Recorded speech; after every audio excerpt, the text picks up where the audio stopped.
கடலூர் அருகே உள்ள சிப்காட்டில் lawyer super ஃபேப்ரிகேஸ் என்ற ஒரு தனியார் தொழிற்சாலை செயல்பட்டு வருகிறது. இது ஒரு சாயப்பட்டறை தொழிற்சாலையாகும். இங்கு சாய கழிவுநீர் சுத்திகரிக்க இடிஎஃப் டேங்க் என்ற பாய்லர் டேங்க் என்பது உள்ளது. இந்த டேங்க் என்பது சாயப்பட்டறை தண்ணீர்களை சுத்திகரித்து வெளியே அனுப்பும் உள்ள ஒரு டேங்க் ஆகும். இந்த டேங்கில் 6 லட்சம் லிட்டர் தண்ணீர் அளவு கொண்ட ஒரு கொள்ளளவான ஒரு இடிஎஃப் டேங்க் ஆகும் இந்த டேங்க். இந்த டேங்கில் அதிக அளவு சூடு காரணமாக அதிகாலையில் திடீரென அந்த பாய்லர் வெடித்துள்ளது.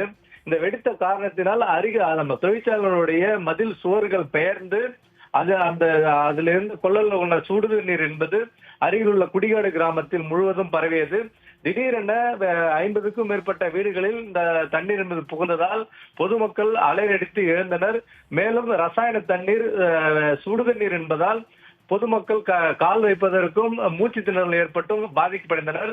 மேலும் மூச்சு திணறல், கண் எரிச்சல், கால் எரிச்சல் காரணமாக கடலூர் அரசு மருத்துவமனையில் சுமார் 20க்கும் மேற்பட்டோர் அனுமதிக்கப்பட்டனர்.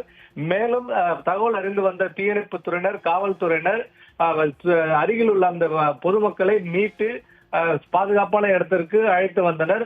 இந்த தண்ணீர் தற்போது வடிந்து விட்டது. மேலும் இந்த விபத்து என்பது இடிஎஃப் டேங்கில் அதிக சூடு காரணமாக இது நடைபெற்றிருக்கலாம் என்று முதல் தகவல் கூறுகிறார்கள். மேலும் இது குறித்து அதிகாரிகளும் காவல்துறையினரும் விசாரித்து வருகின்றனர்.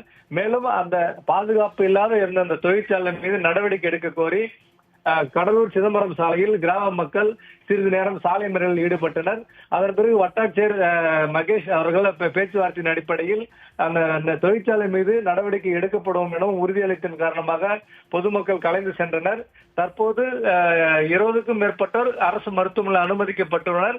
வேற எதுவும் ரத்த காயங்களோ எதுவும் பொதுமக்களுக்கு பாதிப்பு இல்லாததால் தற்போது ஒரு சூழ்நிலை என்பது சுமூகமாக உள்ளது. மேலும் இது குறித்து காவல்துறையினர் மற்றும் வருவாய்த்துறையினர் விசாரித்து வருகின்றனர்.